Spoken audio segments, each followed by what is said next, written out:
Let's see, we can get that pin code. 1111. Well, okay, the password is 1111. That's your pin code? No. You'd have to get the debit first. Go take a piss. Oh, thank you. Where's the damn bathroom in this place?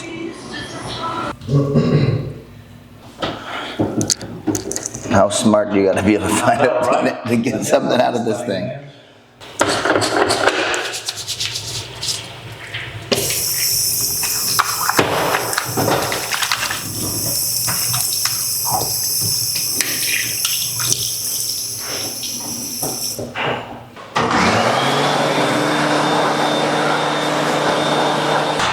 Alex, you want a coffee? No?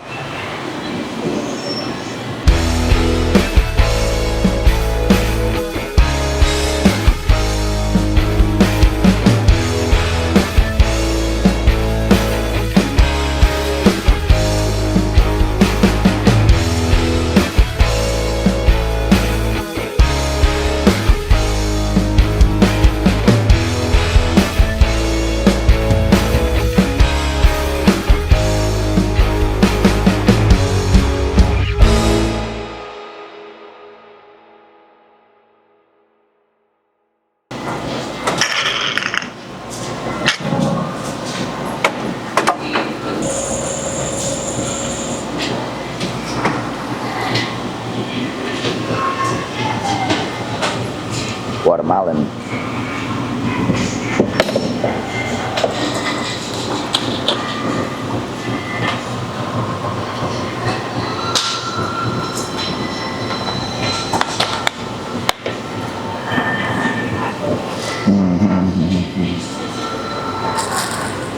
Is this so you don't fall asleep while you're driving? Yes. I don't think I will today. I won't. Well, I haven't yet. But not since that one time when I was 17 years old. But I tend to start drifting off and see demons. Imagine that movie Ghost with Patrick Swayze, when guy dies or the person dies and they had like an evil spirit. It left like a black ghost trail. When I start getting really tired, I actually kind of feel like I get delusional, and I see like, that's when I know I gotta even just pull over and sleep for like 5 minutes, 10 minutes. I'll set my alarm for like 30 minutes, but we haven't done any of that on this trip because these like 8-9 hour segments, I don't feel are enough to sleep. You know, when you're gonna have like 12 hours or 15 hours, it's nice to kind of reset, but right now there's no time.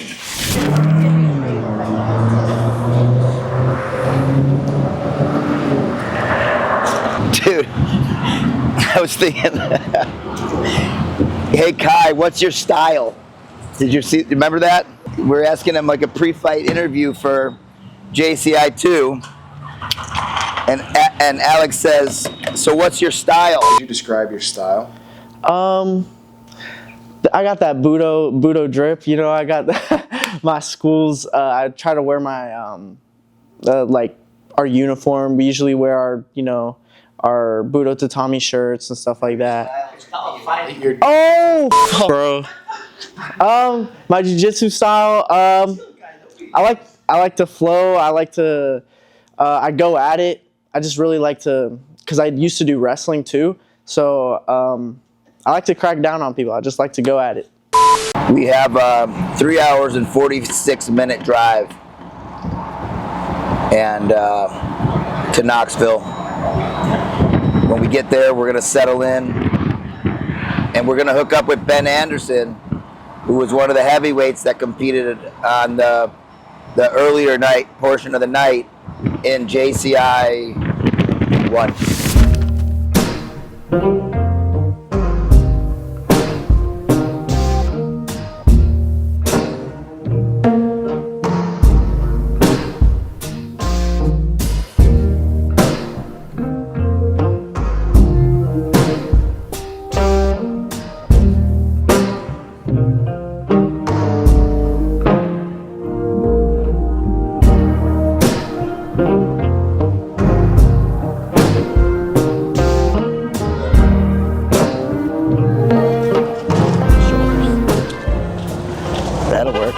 just got to Knoxville. We stopped for some lunch. We are here for a seminar tomorrow at Hosford Jiu-Jitsu Academy, owned by John Hosford, and his son Gabe Hosford is one of the coaches there. But it goes way back to the early days when I met them, so it's really cool to be here. But also on top of that, we get to come here and learn a little bit about this guy's story here. This is Ben Anderson. Ben is a blue belt under the Hosfords, and he competed on the JCI 1. It didn't go his way, but he had a great match, and more importantly, he just got a great jiu-jitsu story, and you know, he's one of those guys who caught the itch, and here he is kind of hooking us up with our loft little apartment for the next couple days, so that's where we're at. Awesome. Let's go check it out. Let's go. It's just a car. It's just a car. Sorry.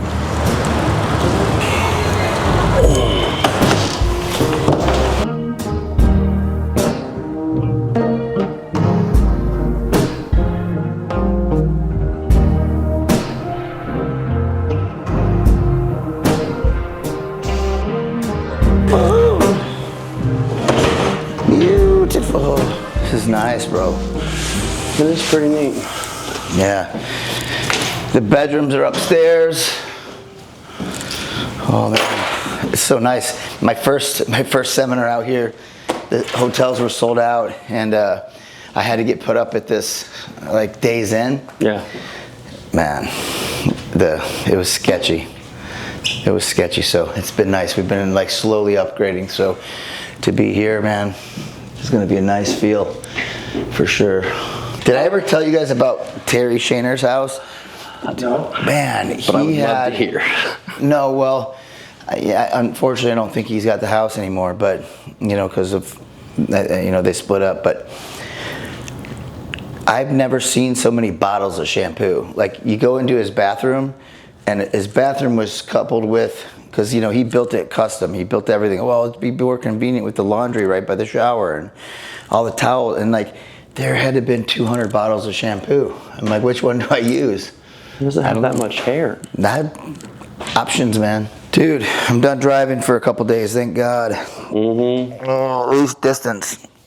I think all said and done, it's about a 45-hour drive and about 2,000 miles on my truck That's sad. Brand new. in 2 weeks. So, yeah. Man. That's what happens, man. Ooh, boy. These are all my supplements and stuff. Benadryl, recovery, bang, bang. How do you drink coconut water, dude? I don't drink it often, but it was given to us. Okay. You don't like coconut water? Vitamin D. No. What the fuck? What's wrong? It's thick. It is not thick. It's a little thick. It's not thick. You're getting the wrong coconut water. You know what was really good? Was that hydrogen water last year at Cocoa Beach. Hydrogen water was. When it was cold, it was great. He wants me to triangle it. That's good luck. Good luck? What are you talking about? That's my nice Persian. I'll fucking triangle you every day this week. No, he wants to. Careful, my nice Persian, my Persian rug. Ben, I don't want to get your ass on camera. I'm sorry.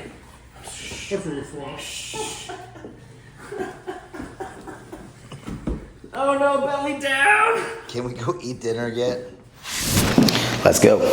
We're off to John Hosford's Academy, Hosford BJJ. Scheduled for a 4-hour seminar. The final leg of the trip.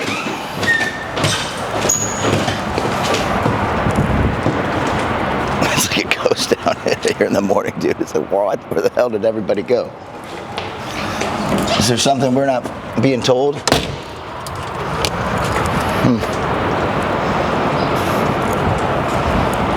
This place here, Barley's, is where we had pizza last night. And we went upstairs and played some darts for a little bit. Not my best game.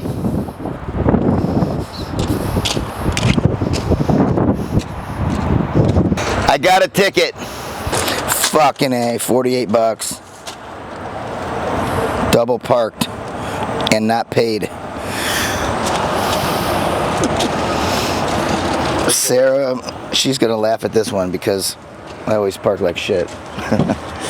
All right, I'll have to pay next time. Enforced 24/7. Yeah. Damn it. I said it. I know, I forgot. We were in a hurry to get our stuff up. Oh well. We just arrived at Hosford BJJ. Time for 4 hours on the mat. On the final leg of the trip. I'm ready to get this one out of the way just because it caps off such a long 10-day trip. I'm on day 9. Tomorrow's day 10. I head home. And I'm pretty tired. The travel eats it, takes it away from you. No-gi.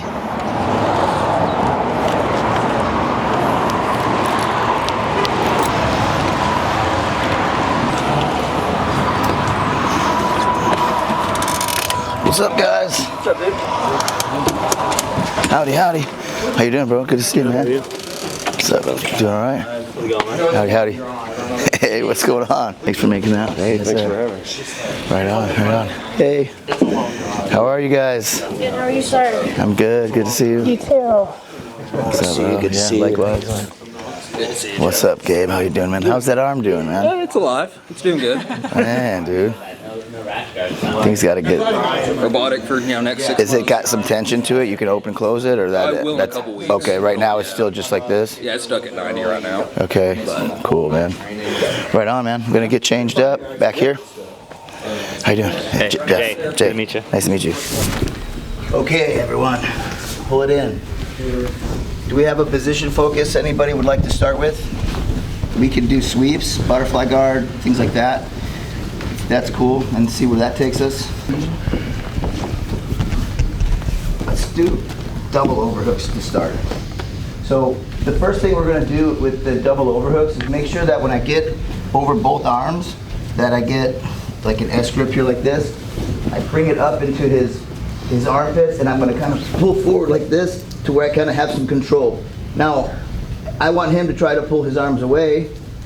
No, out. Yeah, out. Out, yeah. And you see that allows me to kind of sit up a little bit, or sit back, or just kind of posture up. That kind of lifts me up a little bit too. If I'm up here like this and I can load him, I can stretch him forward and I get this little angle like that. So I let my hip go out. I load like this. I can take and carry some weight here. Out here, it starts to bring me up. So the idea is when I'm setting him down, I'm moving my hip out to the side. And right now we're gonna go off of just, he's got a normal base, okay? No like, what if he does this, what if he does that kind of thing. So here I'm just gonna lean, I'm gonna steer, my leg's gonna follow, and I'm gonna go right over into the mount. And then catch my base, okay? Let's just make sure that we practice this, get used to the movement, because we're gonna troubleshoot what goes wrong when you do this. And that's where I think I'm gonna be able to give you guys a technique that inside this little realm that is gonna maybe change your success at the sweep, okay? So let's just start with the double overhook butterfly sweep. Let's go.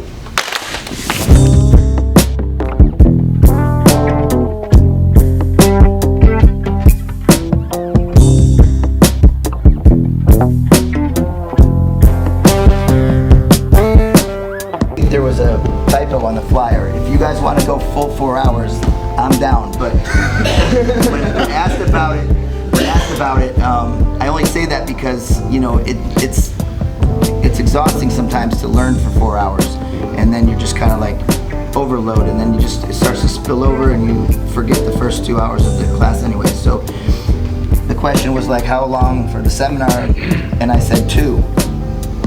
What time does the seminar start? 10. How long for the seminar? I said 2. I meant 2 hours, not end at 2. So anyway, you guys tell me, but I usually kind of go off of the room, if everybody's starting to feel like a little bogged down, even at camps. If you've been at camps with me, when I start feeling people fade, let's just get some training going and kind of shake out our brains a little bit by moving around and grappling and getting a little sweat and kind of capping off the day, and then you still have a decent part of your Saturday left. So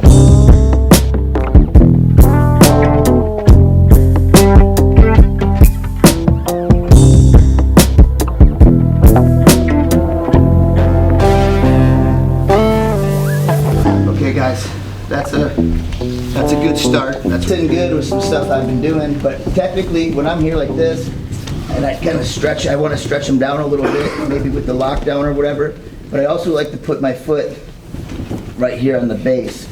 Keep in mind, if it's starting to apply the lock, if I put all my weight on my shoulder, I can defend the submission a little bit. I flatten my arm, I straighten it, I make it difficult for him to hold on. But once I'm locked, as long as I know I can survive, I have a good counter here. So I'm gonna put my foot on the base of the knee, and I slide it down to where I have a butterfly, like the butterfly half. And now I'm gonna pull him across my body, stuff that knee, and step on this calf. At the same time, I'm putting my hand across my waist, I'm S-gripping. So right now, I'm kind of like, I can survive the move at least. And I can start to torque him here. Yeah. So now I feel his grip is breaking. Yep. Ooh, yeah. See, now he's out. And that's the finish. Or I'll just go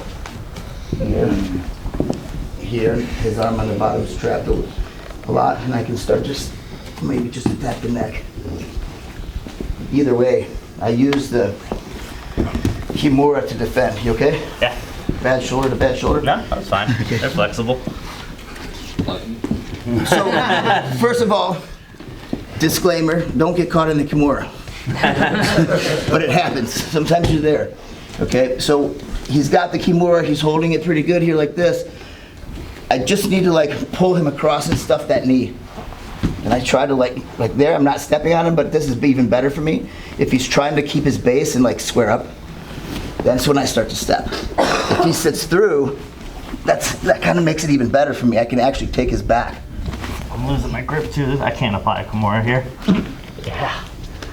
On the shoulder, you'll want your arm back. You'll probably pull it out. And then I'd probably like, just make sure that I maintain back control there. Okay. So, happens from the top too. Like I always taught like my fighters, if they got caught here, to not try to take it any further other than just getting out. So if you yank hard here, you're gonna hurt their hands and they're gonna definitely let go.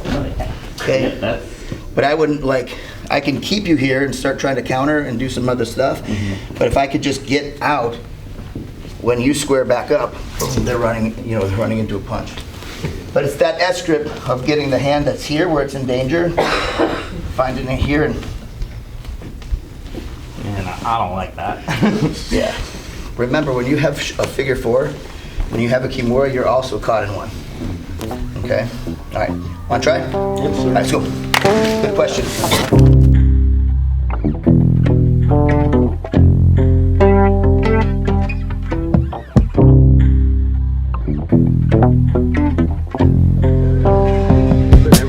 Yeah. Guys, bring it in. This is my longtime friend. I've known since I think probably blue belt. Yep. Way back in the early days, Knoxville BJJ was the academy. I think your dad and your brother Matt, and John Hosford, his son Gabe, who you met earlier. But yeah, having me out here. This guy's an amazing technician, beautiful jiu-jitsu, and great friend. So yeah. Absolutely, brother. Good to have you on, man. My pleasure, bro.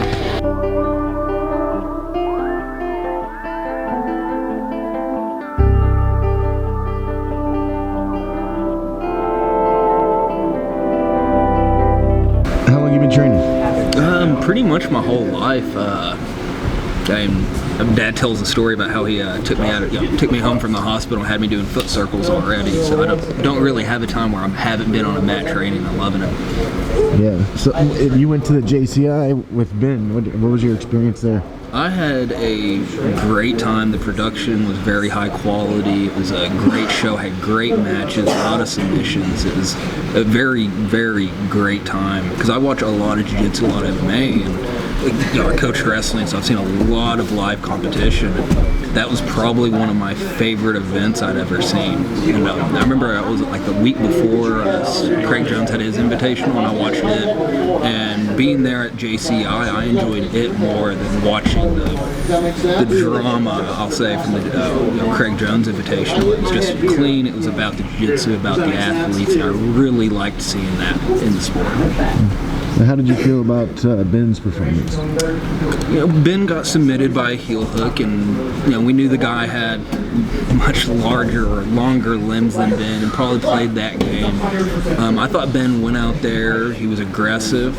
He stuck to the game plan until the game plan fell apart, but that's just part of it. I thought he had a fantastic match, and it was a match he could learn a lot from and better his grappling from, and that's what we're looking at. And that's one of his goals when he goes and competes is he wants to get better, and I really think he got better. He learned a ton from that match. How much? I heard that maybe you might be getting a little bit more healed up with your elbow. What's your road to recovery look like with that? Well, right now, it's been a little over a month since I've had the elbow surgery. It was a major elbow surgery, and my third one on it. So I'm thinking 6 to 9 months full recovery, where the doctor's going to give me the go-ahead to be back on the mat and training. Probably more like a year before I fully trust training with people. I'll start training with people like Ben, some of the students I'm close to that I trust, and just taking it slow with it. Because I really don't want to have another one. What would the injury come from? So my freshman year, I was in a wrestling match, and I was down on bottom all fours, and the guy did what we call an arm chop. And instead of coming over the elbow, collapsing and breaking me down, he just popped me just like if I hadn't tapped to a major arm bar. And that broke my medial epicondyle, which is this little bone. If I see it better, that right there broke. So a doctor went in, put a couple screws in, and 2 years later, that surgery ended up wearing down my UCL, and I had Tommy John for the first time. So this right here, the ligament that goes all the way up. A lot of baseball pitchers have it. So yeah, they went in, put a cadaver tendon to rebuild it, a couple more pins to anchor everything, and then just over time training, I was gearing up to fight MMA actually. So I'm lifting all the time, training at least 6 hours a day. It obliterated it.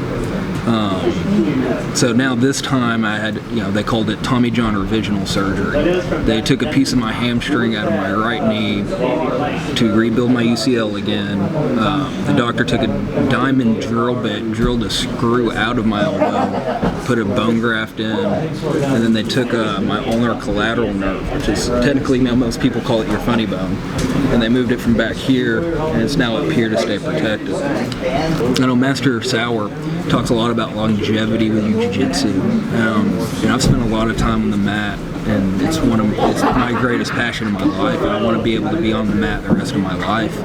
So I know, we'll see what happens. I say I don't want to compete, but if you've competed before, you know exactly what I'm talking about. That itch always comes back, so we'll see. What do you feel like was the biggest lesson you learned through jiu-jitsu? Perseverance, being able to, I don't want to quote Rocky, but it's not how hard you get, or not how hard you get hit. You know the line. But yeah, just having that mentality of just keep going no matter what happens in life. That's the biggest thing I've taken from jiu-jitsu.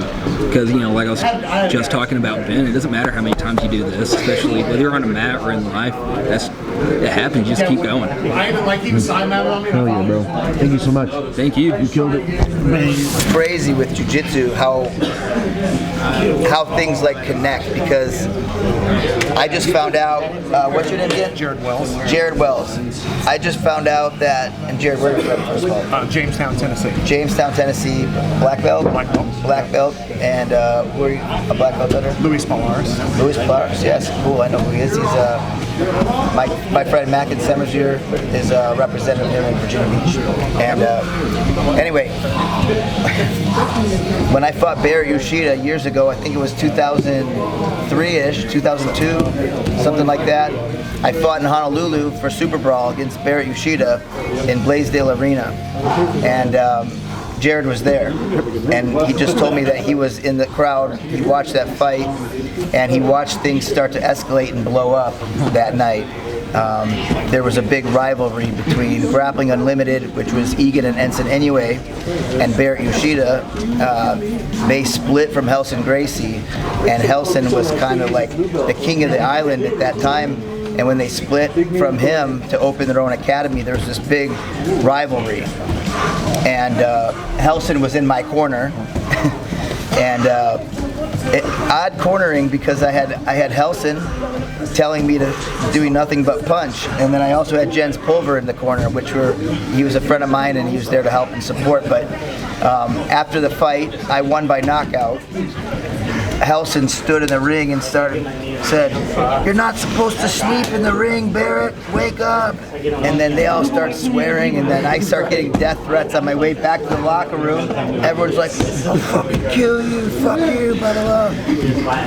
I got in the locker room like, I'm just trying to enjoy my victory, you know? I was scared out of my mind to be there by myself. I didn't have a corner. I flew out there by myself. I stayed with Helson, and he cornered me. And anyhow, we ended up in the back. Let's get away from these guys. Getting our ass kicked just by proximity.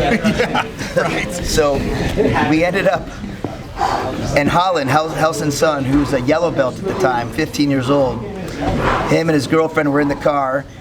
We went out back to get in the car to go, and all of the Grappling Unlimited guys were out there arguing with Helson. And I just got in the car, and he's like, "No, get out of the car. We're gonna kill everybody." And I said, "I already did my part, sir. Can I just, stay here?" And Helson's just like, Helson's so aggressive, man. Yeah. And he's just like, they're all like, they said like, "Fuck you, we'll kill you, old man." And Helson's just like, "Yeah, well, one of you's coming with me." And I was just like, oh my God. And then Holland's like, "Dad, I'll help. Let's go." And he goes, "Stay in the car. You're just a yellow belt," or something like that. Anyways, we got in the car driving, and he was celebrating the victory, of course. But there's more to the story, but it was a wild time. But it's just crazy that now here we are, let's say 23 years later, 23 years later, in Knoxville, Tennessee, sharing the mat together. It's awesome wild stuff, dude. I'm so glad you told me that. It just just makes my day that the jiu-jitsu and the MMA world, as big as it is now, is still so small. Yeah. It's still so tight. So thank you, man. Thank you too. And I hope you enjoyed the seminar. I did. Thank you so much. Right on, man. You look good out there. Thank you. Appreciate it. Yeah. It's a wrap. Just wrapped up our final seminar of this 10-day tour. Great group. Some old school friends. It's always good. So now we're just going to grab some lunch and just enjoy the rest of our trip.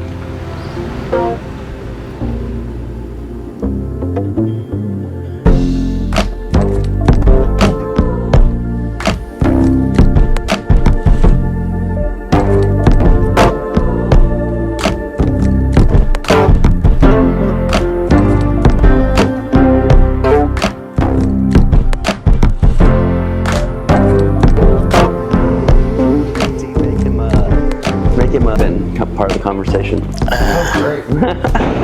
I tell him that Fat Ben. when I started. No, it's Big Ben. Big Ben. Big Ben, Parliament. Tiny dancer. But I was telling how you couldn't put your knees on the ground when you got in mount when I started. First of all, were you born and raised in Knoxville? No, I was born in Anniston, Alabama. Where's this? About an hour east of Birmingham. But I only lived there for 2 years. I grew up in Iowa, Indiana, Ohio. So you're from my area. Yeah. So what part of Iowa? Grinnell, Iowa, which is 45 minutes southeast of Des Moines. Okay. Central And Iowa. what part of Indiana? For elementary school time, Noblesville, which is just north of Indianapolis, in the Carmel, Fishers, Noblesville little area. Yep. And then Central Ohio, back to Indiana for college, in Anderson, Indiana. What college? Anderson University. Oh, Anderson University. So what brought you to Knoxville? My wife, met her when she was in law school in Nashville. And then during COVID, we were like, let's get back to the mountains. Because she grew up 10 minutes up the road. She's from... And she's military, right? Well, she was. She's out now. But she... What did you, was she Marine? Was she Army? She was a geospatial engineer, so she made maps based on topographical maps based on satellite imagery and stuff. And then she also did communications. She had 2 MOSs. So she started communications, went to geospatial engineering. Gotcha. And then when she got out, she went to law school? Mm-hmm. Probably like what, GI Bill? Yeah, well, yeah. And then when she got her disability rating, she still had to get student loans. The GI Bill paid for undergrad. Gotcha. Okay. She had to get student loans when she went to Belmont, but when she got her disability rating, they forgave her student loans. All $325,000 of it. Wow. Which was, well, quite the blessing. Yeah, considering that story, that's a good thing, you know. Mm-hmm. And that's nice to hear. It's like Christmas. Mm-hmm. You wake up one day like, hey. We did. We woke up. You don't owe $300,000. Yeah. But so, how did you get into, like, aside from jiu-jitsu and everything, how did you get into playing the trumpet? And what you have a degree in jazz trumpet? Yes. Is what you told me. Yes. So how did you get into that? Because my wife's a trombone player, and she's Is she really? She's like, oh, I love that. You know, yeah, she's a trombone player. She was in marching band all through high school, and all that. She's a trombone player. That's hilarious. How tall is she? She's shorter than me, 5'4". That's hilarious. She sure can play a trombone. I mean, I can. And my son Ty played trombone for.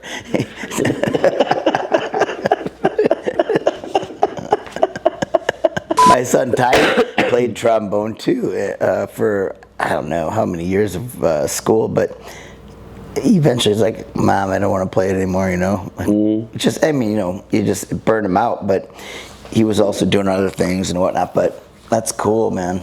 Yeah, so when I was 7, I played Winthrop in The Music Man, and the character plays trumpet, but really it was because it was the loudest thing that I could make a noise on that would annoy my sisters on band day in elementary school. Started playing it, got good, went to college for it,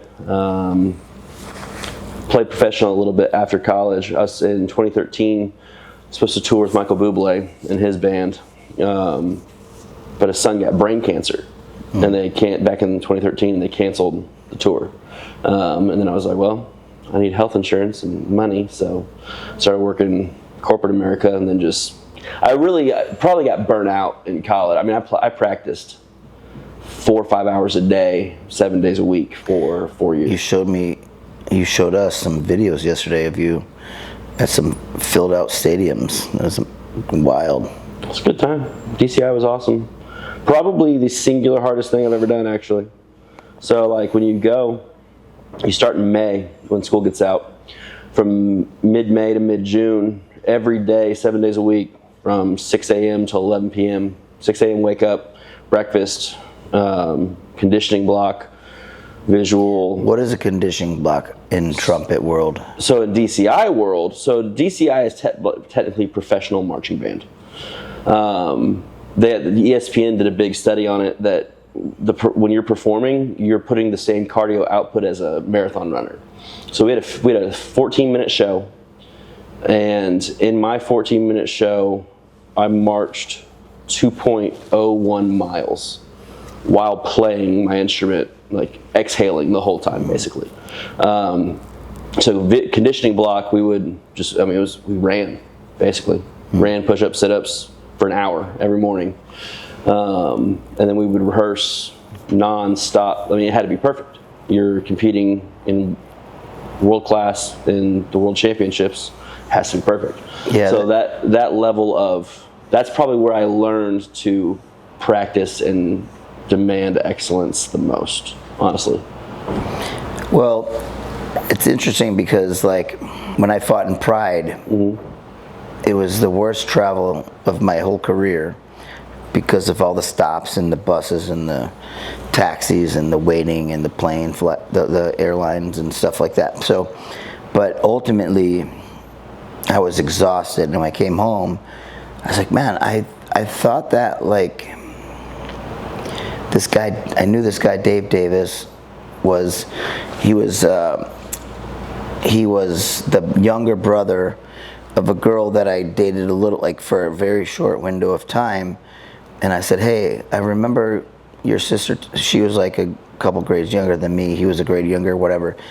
I remember her telling me that you were like a trainer, and he was a state champion football player. He was a awesome wrestler. He ended up becoming a power lifter. All the skills in the world don't matter if your body can't push you through it, because the sport at that time in life, which is probably in the early 2000s, it's like bigger, faster, stronger, can you last longer, and all of that. And it was just like that kind of thing. But that one really comes to my mind. I mean, other things come to my mind, but that one's like, you talk about, you're filling in the gaps is what you're doing. You know, you're going, man, I gotta breathe, exhale, and play this. And you wouldn't think that people playing the trumpet or the trombone were out running. I don't think Sarah was doing some sprints and running and stuff like that in high school for the trombone, but it's pretty wild. Well, like if you made mistakes, they'd stop you mid-run. Like we would rehearse down to like 3 measures at a time for 2 hours straight if they weren't right, and make sure all the visuals lined up, all the movement, all the places, the music, everything. But yeah, and the punishment was we ran. There's one day, the guy's name is Brad Green. He's currently the director of bands and arranger for the Air Force bands in Europe. But he was like, see that water tower? Go touch it. So we started running. He did not realize it was 3.5 miles away. And so we ran. 7 miles later, you guys are back like, are we done yet? And we kept rehearsing. we ran it there and back. Oh my God. The guy should have measured it out a little bit. Yeah. But yeah, it was, I mean, nobody thinks of musicians doing that level of physical exercise, but like, yeah, you had to have cardio.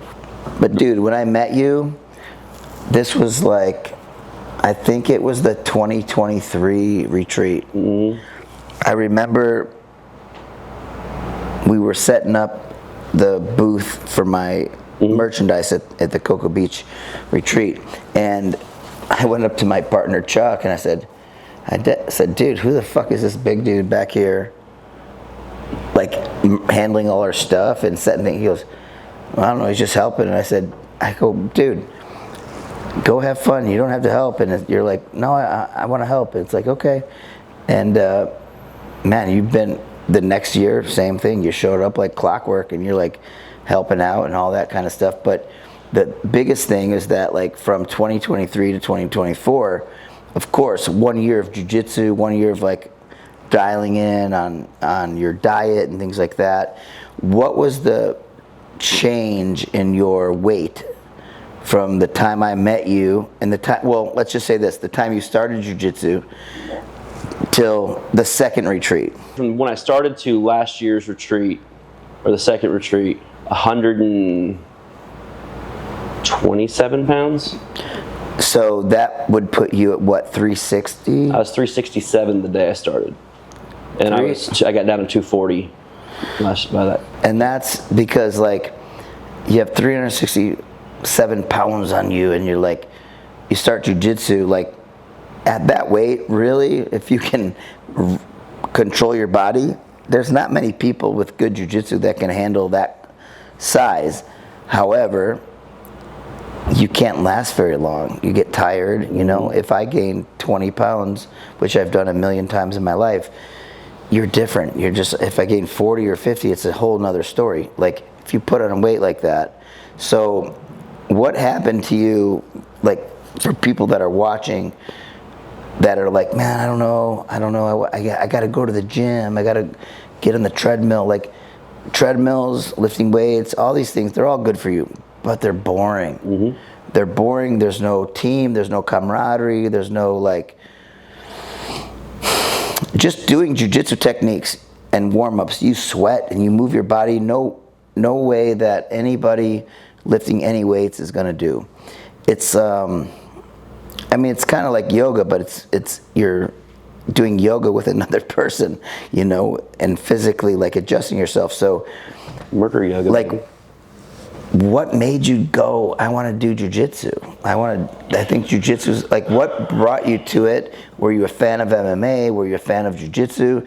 Did a friend invite you? Did you drive by and see a sign? What made you go, I want to get started? So in 2021, I guess, I did a sheepdog response pistol training class. And did you go out to Austin? No, I went to Nashville. They were in Nashville. And Shea Butler was one of my training partner that day, his name. He's a black belt up in Detroit, out of Detroit Jiu-Jitsu.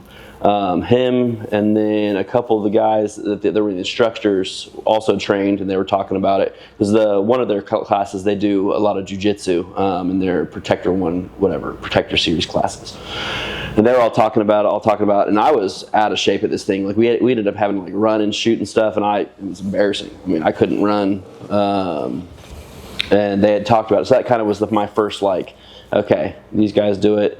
And then one of my best friends in Clarksville, also a big guy. In 2018, he and I we lifted 5 days a week the whole entire year. He lost over 100 pounds. He had started training. So like the idea was in my head to train for like a year and a half, 2 years. And then one day I thought I was having a heart attack. Went to the hospital, whole thing, get all the scans, everything. My dad had a heart attack when he was 37 or 38. My uncle died of a heart attack at 35. I was 33. Is your dad still alive? Yeah, he just turned 69, turned 70 next year. He wasn't supposed to live. He's had 2 heart attacks. And at the time he was over 400 pounds. He weighs 180 pounds now. Oh wow! What did he do? Gastric bypass surgery. But he's now clean diet, things like that. Yeah. He actually came up to JCI. My parents flew up from Alabama to watch. Did I meet him? No. They were only there for a little bit. My mom ended up waking up the next day, had COVID. Oh yeah. She was sick as a dog the next day. Chris Lake's famous for COVID. But yeah, so I had actually started at another Pedro Association school in the fall of 2022 or 2022. And then it was 45 minutes away, so I was going like once a week, and I was still over 360. Made it to Christmas, I had done like 12 classes, and I quit. Just stopped going. Realized that John and Gabe's school was 10 minutes from the house, and I had met John and Gabe, and I texted Gabe, I was like, yo, I want to come try it. So I show up, and the warm-ups at the 2 schools are very different. John and Gabe do a very traditional, like the warm-up, the running, forward rolls, all that stuff. I could not do a forward roll. I could not do a rear roll. Like my rear roll, I would roll backwards, and then my body would shift, and my feet would be facing the other way. Yeah. And I remember looking at Gabe. I was like, how do I do a forward roll? Like, I'm giant. I'm gonna break the floor. Yeah. And then just started going. I went twice a week, and then 3 times a week, and built the routine. But going to the hospital thinking I was having a heart attack really like gave me, there's a difference between motivation and discipline. And it gave me the kick in the butt to build the discipline to go. Because for 6 months, I had to force myself every day to go. I felt terrible, I hurt, but I forced myself to go. And it started getting easier, and I started dropping weight. Like when I started, Origins A6 gi was too small for me. And now I'm in an A4. And that's like losing 4 dress sizes, women. I mean, it's funny. I still have one of my A6s, and it is a big old piece of fabric. Yeah, I mean, dude, that's a blanket. Mm-hmm. That'll cover like a full-size bed. That's wild, dude. Mm-hmm. Well, I want to say it might be a little far-stretched to say, like, I think jiu-jitsu saved your life. 1,000% saved my life. You know, it's movement, mm-hmm. activity, moving your body and connecting thinking and emotion mm-hmm. to movement and grabbing and resistance, and it's healthy in so many ways. And I think that no matter what you do in life, if you're moving, it's good, but if you can connect it to other things, because jiu-jitsu is emotional. Jiu-jitsu is not just like go work out, sweat, go home. You might have a day where you train and you get your ass kicked. And like, damn, man, yesterday I kicked those guys' ass and now they kick mine. But it's like, so those are the hard days. You go, you have a bad day, and then the next day you got to go back. Think, I'm going back, and then you surprise yourself and you have a good day. You realize like, okay, this is just part of the process. You just go through it, and it's like the murky water, you know, when the sand or the dirt, the sand or the mud kicks up, and it's like you're swimming and you can't see no matter what. You got goggles on, you're swimming through. But eventually, when you get to clear water and you come out of the surface of the water, you can see things clearly. So it's like, or when the smoke clears kind of idea. That's what jiu-jitsu is. The light bulb goes off and you go, you know what? Okay, I'm realizing now this is a normal pattern. You win some, you lose some, you have good days, you have bad days. Some days are fun, some days suck. But then you go, actually, I like those days. Because I go home and I think about my problems and I fix them and I go back and yeah, man, I'm so inspired by stories of people that your influx wasn't like, you know, my dad was training jiu-jitsu and you know my best friend was a champion. Like you're just like, man, I'll try it. And that's a hard step to take and walk in an academy and go, I'm going to do this. And I know that I don't know that from a personal standpoint because that fear didn't exist in me because I started boxing and wrestling and karate and everything so young. But I totally understand and relate because when I started my school and it was just me and every single student that signed up had to talk to me and I had to sit with them and they had to tell me their story and tell me why they're there, whether they felt they needed self-defense or they wanted to lose weight or they wanted this or that. So I sit there and I take in all this information and I'm going, wow, like everyone's got, and I'm 19, 20 years old, well 19 years old and then above and beyond that. But for years it was all me talking to everybody that walked in and I thought, okay, I wanted to do this. They're unsure. I have to make an environment that is welcoming for them to feel like they can take that first step because the black belt, it's hard to achieve, but the white belt is the hardest one. You got to make that decision to go, that's what I'm going to do. Well, and yeah, especially as I've lost weight and stuff, I've had to reinvent how I do jiu-jitsu 4 or 5 times as I've lost weight. Like figuring out how my body like moves every now. 20 pounds, Yeah. you're like, man, I can't move like that anymore. Yeah. Well, like now, like I can invert, I can do a bunch of stuff I didn't think would have been possible. When I started, Gabe would like I'd be rolling with Gabe or one of the guys, and they could, like if they got to mount, their knees wouldn't touch the floor. I was so wide that nobody could get their knees on the ground and mount on me. They mounted you on their feet. Yeah. I mean, people they'd sit like they're reading the newspaper. And Gabe's tall. Gabe's got long legs. Yeah, he's got long legs, but you would think his knees would touch that. Yeah. You move forward and you're like, you registered for, you applied, I should say, you put your name in the hat saying, I'm willing to do a match on the Jeff Curran Invitational #1, JCI 1. And of course I recognized the name, and I think you might have said I applied. Prior to that, had you competed before? No. I literally competed for the first time after signing up so that I didn't look like an idiot at J. Like I wanted to do well enough for you. Did you win that match? No. Sorry, this might be Gabe. It is Gabe. Can we take it? Yeah, take it. There's no pausing. What's up, brother? Yo, I think I'm down here. I'll go get him. Oh, Jeff's coming down to grab you. I'll go get him.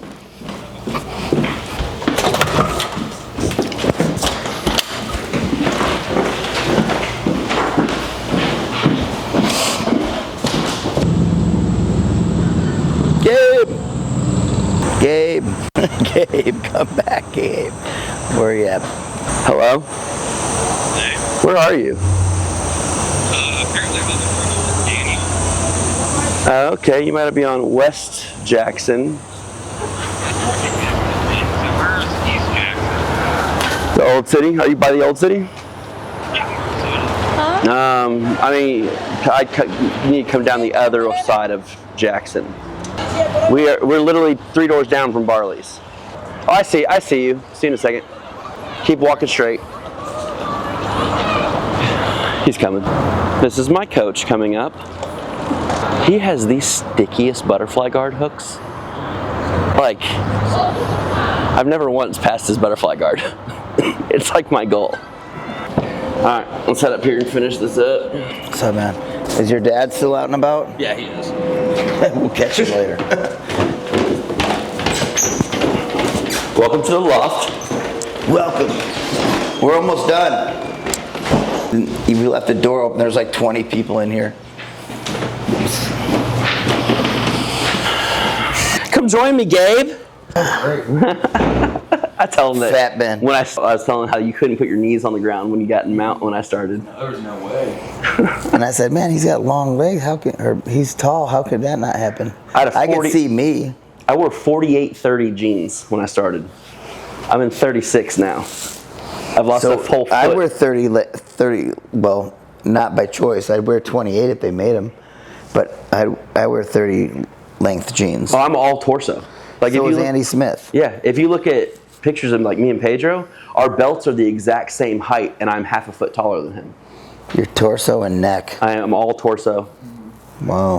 Which is funny, like in certain positions, like underneath like north-south, I have to, if I can get my torso out from underneath them, I can then roll back. Like when I play different positions and stuff, I have to get my torso free so it can bend, because that's where all of my range of motion is.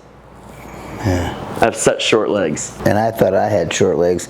My legs are great for I'm proportionate, I think. My trainer Dave Davis, who I was talking about, he became a power lifter, and he did like deadlift. He had like a 1,200 pound lift, deadlift, bench, and squat, right? Mm-hmm. Well, look where my hands are. Mm-hmm. His arms were here. So him deadlifting was like, boom. That's what, I had to get all the way into a full damn squat. Yeah. Well, if you stand like next to me, our hips. But I'm this much taller than you. Crazy. And you got a tall fucking head, dude. I do have a tall head. From your chin to your cranium. I got this little ball. And you're like, what? You're an oval. I'm a circle. He literally called me fat every day of my life for a year. He didn't say, I think you're overweight. He just said, hey, you're fucking fat. Yes. Yeah, pretty much. It was my motivation. Some people might be offended by that. But I wasn't. We'd met a couple times before I started. I knew him well enough to where I knew that wouldn't, irk him out. No. And I mean, but fat is a technical term for fat on your body. So it's like, hey, you could be more specific and say, hey, I think your body has too much fat on it. Or you could just say, you're fucking fat. that's what I got. Listen, I've been fat before. I spent a couple of years, probably a few years in my life. You've been husky before. You've not been No, fat. yeah, but dude, for a reason. Like, I just said, I can't do it anymore. I can't just live this like. And the problem is, like, all those years of just like stored up and like just, you hit a point where you go, I'm done cutting weight. And then I go, man, I'm never going to hit the 80s. 6 months later, like, holy shit, I'm almost in the 80s. 6 months later, what? I'll never be in the 90s. Oh, wait, I'm getting close.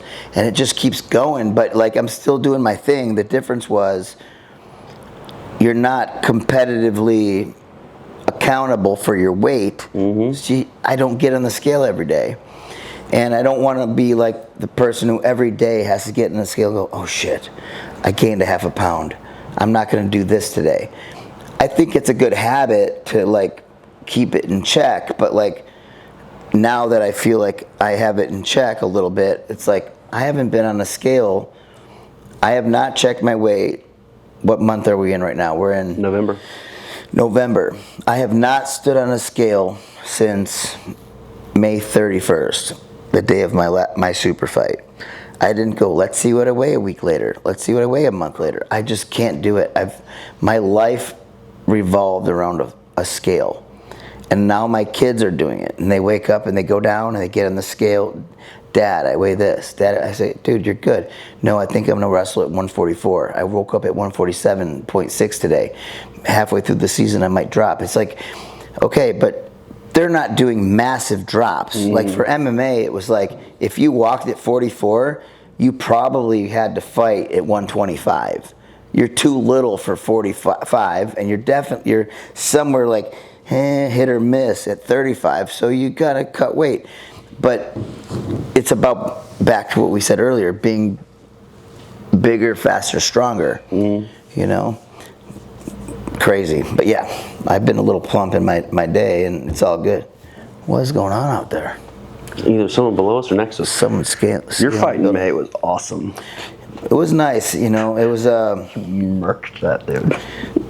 But here's the thing, like with stuff like that, I competed my whole life since I started this. Like my very first tournament that I ever did was a judo open tournament in Flagstaff, Arizona, where I was out training with Megaton, and we got in the car and we drove. And I remember I had a little Nokia phone, and I was the only one out of like 5 or 6 people in this little subcompact car driving a few hours from Phoenix to Flagstaff. And we're driving, and I'm 15, maybe 16 years old at the time, and I'm guessing 15, and we're driving, and I have this phone just so I could stay in touch with like my mom and stuff. Megaton's like, hey, can I borrow your phone? And what's your phone number? And he took the phone from me, and they took a piece of paper and they wrote the phone number on a piece of paper, and the driver put the thing on the piece of paper as we were following this car full of girls. And then the girls called the phone, and then the phone gets answered, and they're like, I don't know, I have no idea, because I was a young kid, if they hooked up or not. But here's what I do know. For the next like hour or two, they talked on my phone, and I had roaming charges. Oh no. So I got home, and I had like a $1,200 phone bill as a 15-year-old kid. And I'm just like, and I also, for the remainder of the stay, did not have a phone, because he kept my phone for the next 2 days. And just, man, I kind of got screwed there, but anyway. Wow. Is that something? But, you know, that was my first competition, and ever since then, it was just like go, go, go, go, go. So when I retired from fighting 9 years ago to date, basically, it was like mid-November when I had my last fight 9 years ago. I didn't want to retire from competing completely, so I started competing in jiu-jitsu again, and I did 3 fight-to-win matches. Kyotera, I did one in Phoenix against Gerson Antigua. Atoige is how you pronounce it. Gerson, we went to a decision, but ultimately he was on the attack the whole time. I had a rough time with him. And then my third match was in Chicago against this guy, Steve Kinnison, who I beat in MMA like 12, 15 years earlier. And now, maybe even longer than that. Now he was a black belt, and we fought again. And anyway, then COVID, and I just kind of dropped off. I said, man, okay, I had a groove, now I have no groove. But competition always controlled my diet. And when I wasn't competing anymore, I wasn't used to it like a standard. I was used to highs and lows.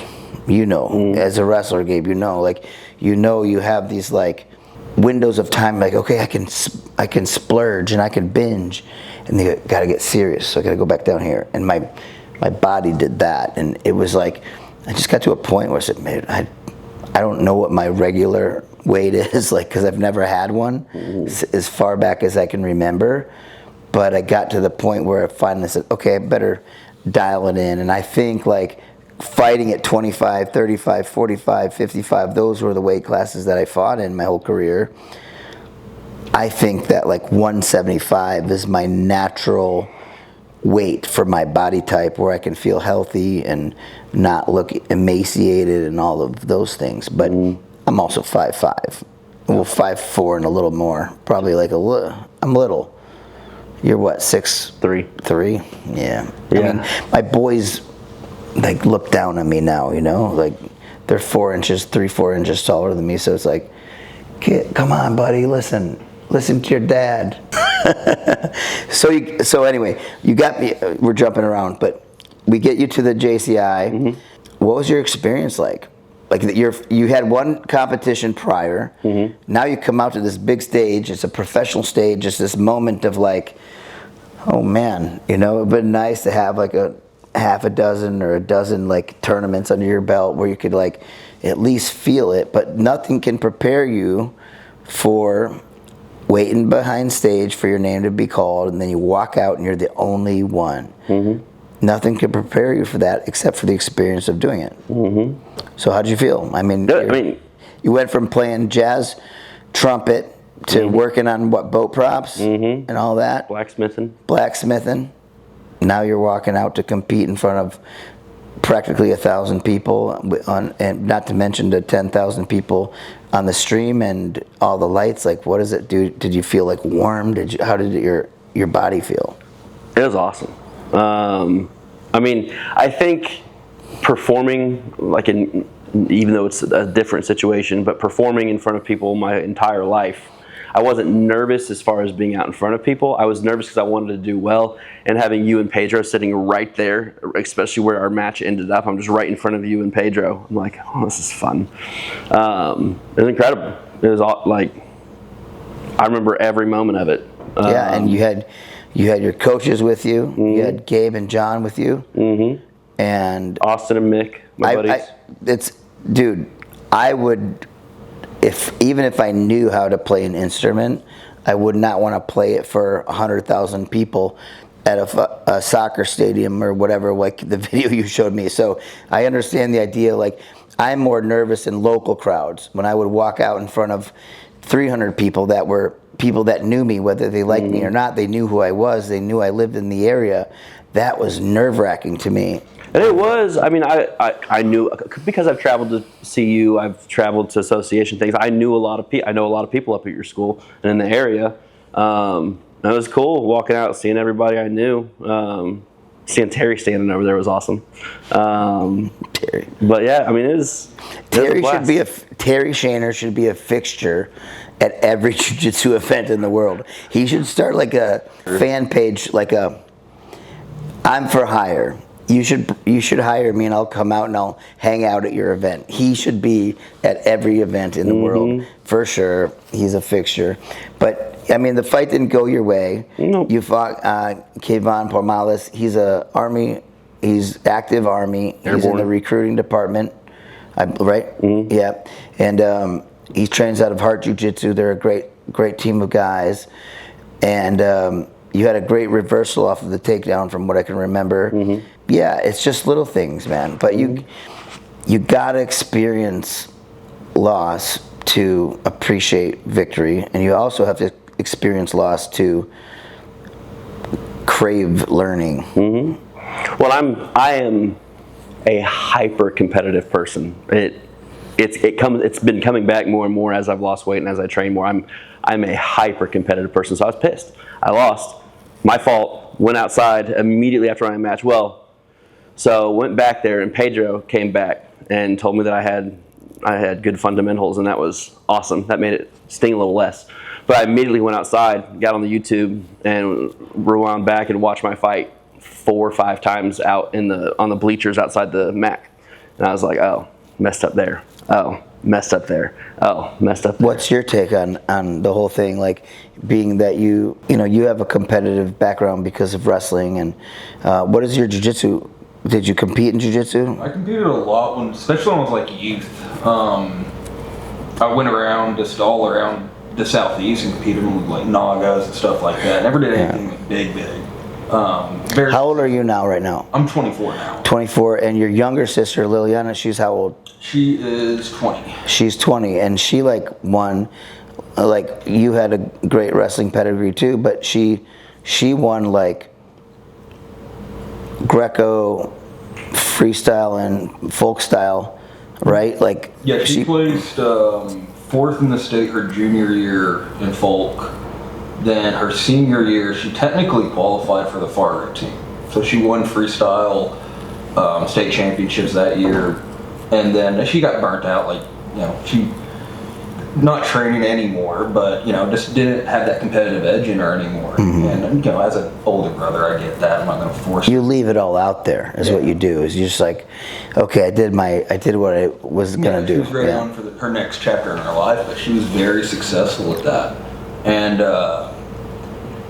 just looking at my own experience competing, especially right now where I'm healing, and I was talking when we had our interview earlier today, and he asked me about it. Am I gonna compete after I heal up? And I'm like, you better. Right now, I'm just focused on healing. Yeah. It's hard to look ahead because you just don't feel it. You know. Exactly. When you're walking around hurt, you're like. Yeah, I know. Sitting there at the JCI, I was sitting there and I was just thinking, man, I wouldn't mind doing this again. Yeah, and you would do great, and as soon as you're ready, we're gonna do it. But,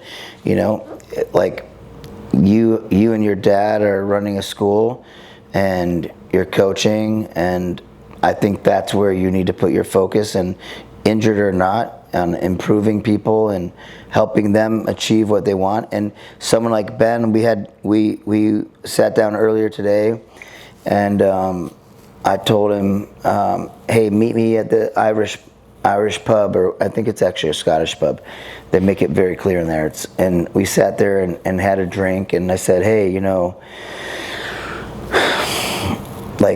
not going to be a world champion. You could be a world champion at master level, blue belt, master level. And I'm not saying you can't have that title in your credential with all the hard work, but you're not going to go in the adult division of ADCC and do that. So compete with Nicky Rod. Well, yeah, you go for it. But I'm not saying you don't strive for it, but it's unlikely when you have a full-time job and you have other responsibilities. You don't give up because of that. You go, I want to see if I could be the best competitor I can be in my class.